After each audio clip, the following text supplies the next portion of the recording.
বলিউড অভিনেত্রী জাহ্নবী কাপুর সম্প্রতি কৈশোরের এক ভয়াবহ অভিজ্ঞতার কথা তুলে ধরে আলোচনায় এসেছেন।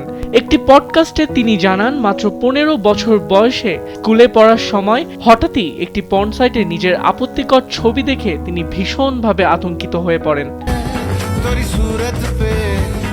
অভিনেত্রীর ভাষ্য, তিনি এখনও নিশ্চিত নন সেটি ডিফেক্ট ছিল কিনা, তবে ছবিগুলো তারই মতো দেখতে ছিল। সেই সময় আইটি ক্লাসে সহপাঠীদের মাধ্যমে বিষয়টি সামনে আসায় পরিস্থিতি আরও বিব্রতকর হয়ে ওঠে। ঘটনাটি তার কিশোরী মনে গভীর প্রভাব ফেলে এবং এক পর্যায়ে সামাজিক যোগাযোগ মাধ্যম ব্যবহারকেই অপরাধ মনে হয়েছিল বলে জানান তিনি।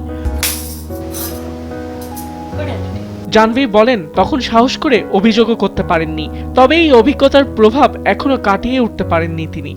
বর্তমানে এআই প্রযুক্তির অপব্যবহার নিয়ে উদ্বেগ প্রকাশ করে অভিনেত্রী জানান, এখনো বিভিন্ন প্ল্যাটফর্মে তার বিকৃত বা ভুয়া ছবি ছড়িয়ে পড়ে, যা তার ব্যক্তিগত ও পেশাগত জীবনে নেতিবাচক প্রভাব ফেলছে।